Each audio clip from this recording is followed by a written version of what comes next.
Dear students, अभी हम लोग चर्चा करेंगे सॉल्युबिलिटी ऑफ द कंपाउंड। इसी में आएगा हमारा हेनरी लॉ।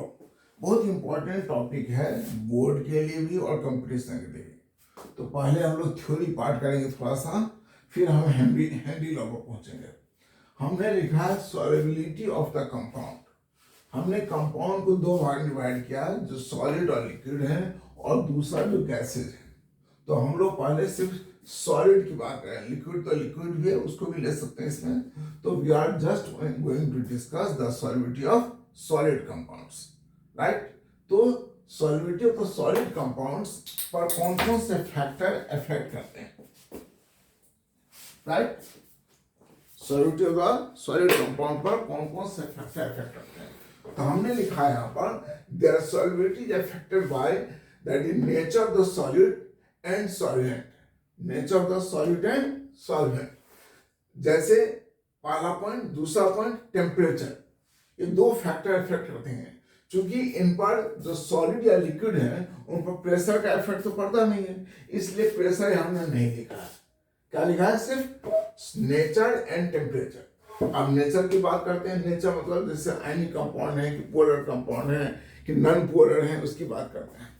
तो कह रहा है क्या, ionic compounds or polar compounds have good solubility in water because क्यों? क्योंकि उनमें आयनिक अट्रैक्शन हो जाता है आयनिक कंपाउंड का वाटर से, क्योंकि वाटर भी पोलर है और ये कंपाउंड भी आयनिक हमारे हैं पोलर, तो उनमें क्या होगा? आयनिक अट्रैक्शन होगा, ठीक है। So for this compounds generally enthalpy of hydration is greater than their lattice enthalpy. जो आयनिक कंपाउंड है उनके लैटिस एंथैल्पी से आयनिक कंपाउंड का जो हाइड्रेशन थेरेपी होता है वो ज्यादा होता है, डिजोल्व हो जाता है, राइट। दूसरा पॉइंट आता है इफेक्ट ऑफ टेम्परेचर। ये बड़ा इंपॉर्टेंट पॉइंट है, ये हमारे 12th में इसको नहीं पूछेगा, यहां से शुरू होता है question. Effect of temperature on the solubility of the solid compounds. देखिए कहता है क्या, जो आयनिक कंपाउंड होता है उसको जो पानी में डालते हैं तो उनका डिजोल्यूशन जो है वो क्या होता है? एंडोथर्मिक होता है। एंडोथर्मिक तो उसको टेम्परेचर चाहिए। जब हम आयनिक कंपाउंड को पानी में डालते हैं तो टेम्परेचर घट जाता है। आप क्या करना कि पानी में नमक डाल देना और देखोगे पानी का टेम्परेचर डाउन हो गया। नमक डालने पर पानी का टेम्परेचर, ये नहीं कि नमक डाल दिया तो हो जाएगा, नमक डाल के डिजोल्व करो तो टेम्परेचर पानी का डाउन हो गया, यानी क्या हो गया? एंडोथर्मिक रिएक्शन है। तो जिस कंपाउंड का पानी के साथ रिएक्शन एंडोथर्मिक होगा वह क्या होगा? जितना टेम्परेचर बढ़ाएंगे उतनी सॉलिबिलिटी बढ़ती जाएगी। तो हमने कुछ कंपाउंड का एग्जांपल लिया है, जैसे आपका potassium chloride, NaCl, KNO3, this compounds. इन समूह कंपाउंड की क्या होता है? बोलिए क्या होता है? Hydration enthalpy greater than lattice enthalpy and so this compounds are soluble. तो ये कंपाउंड आ गया। अब दूसरा पॉइंट आता है सॉल्युबिलिटी ऑफ कुछ कंपाउंड ऐसे हैं जिनकी सॉल्युबिलिटी घटती है, टेम्परेचर बढ़ाने पर घटती है। क्यों घटती है भाई? ऑब्वियस है कि उनका जो पानी में डालते होंगे तो उनका रिएक्शन क्या होता होगा? एक्सोथर्मिक होता होगा। जैसे कि आपने देखा होगा कि पानी में चूना डालते हैं, चूना नहीं सफेदी जो करते हैं, तो सफेदी करने पर क्या होता है? सफेदी करने के लिए चूना को पानी में डालते हैं तो देखते हो बबल्स आते हैं, पानी गर्म हो जाता है, बुलबुले निकलते हैं, यानी कि उनका क्या है? एक्सोथर्मिक रिएक्शन है। आप क्या करना, केमिस्ट्री लैब में अगर कभी जाना तो क्या करोगे? सोडियम ले लेना। सोडियम को अगर गीले हाथ पर रखोगे तो देखोगे हाथ गर्म हो जाता है, यानी कि क्या है? सोडियम का वाटर से रिएक्शन एक्सोथर्मिक है, राइट। तो जिस कंपाउंड का पानी के साथ रिएक्शन एक्सोथर्मिक होगा उसकी सॉल्युबिलिटी टेम्परेचर बढ़ने पर घटेगी। तो ये हमने एग्जांपल, हमारे पास दो कंपाउंड है, दैट इज ये क्या, lithium carbonate and that is sodium carbonate, और एक हमने बताया आपको चूना। तो इन सब कंपाउंड की सॉल्युबिलिटी क्या होती है? टेम्परेचर बढ़ाने पर घटता है। नोट कर लीजिएगा, लिथियम कार्बोनेट, सोडियम कार्बोनेट, ठीक है, एक क्या नाम होता है? सोडियम कार्बोनेट मोनोहाइड्रेट और चूना, their solubility decreases on increasing the temperature.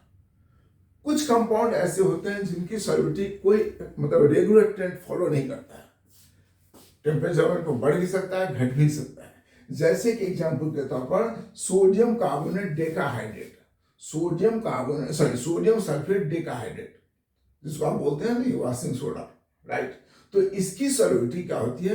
पहले 32 डिग्री तक बढ़ती जाती है, 32 डिग्री 32.4 डिग्री तक, 32.4 डिग्री तक बढ़ती है और उसका फिर घटना शुरू हो जाता है, यानी कि पहले बढ़ा फिर घटा।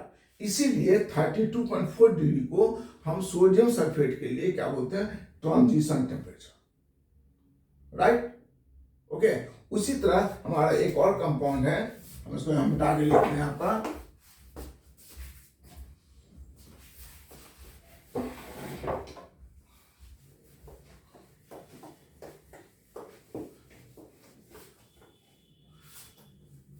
That is calcium chloride hexahydrate. इसकी सॉल्युबिलिटी भी घटती है हम अगर टेम्परेचर बढ़ाते हैं, तो टेम्परेचर बढ़ाने पर सॉल्युबिलिटी क्या होगी, घटेगी, राइट। तो ये हो गया कुछ कंपाउंड की सॉल्युबिलिटी की बात आ गई।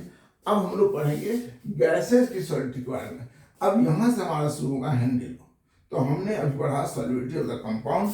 हमने कंपाउंड को दो भागों में डिवाइड किया, सॉलिड और गैस। लिक्विड तो हमारा जैसे अल्कोहल है तो अल्कोहल पानी में सॉल्युबल होता है, क्यों, हाइड्रोजन बम बनाने के कारण, that is not our part. तो ये सब कोई खास इंपॉर्टेंट पॉइंट नहीं है। पॉइंट हमारा यहाँ से शुरू होता है, that is effect of temperature. तो मैंने बताया आपको कंपाउंड कि जिस कंपाउंड का पानी में डालने पर उनका रिएक्शन एक्सोथर्मिक होता है, उनकी सॉल्युबिलिटी घटेगी, राइट। जैसे सॉरी, जिस कंपाउंड की सॉल्युबिलिटी पानी में डालने पर क्या होता है, रिएक्शन एक्सोथर्मिक होता है, तो उनको अगर हम टेम्परेचर बढ़ाएंगे तो सॉल्युबिलिटी घटेगी। उसमें हमारा एग्जांपल क्या आ गया, ये कंपाउंड आ गया, इनका रिएक्शन एक्सोथर्मिक होता है।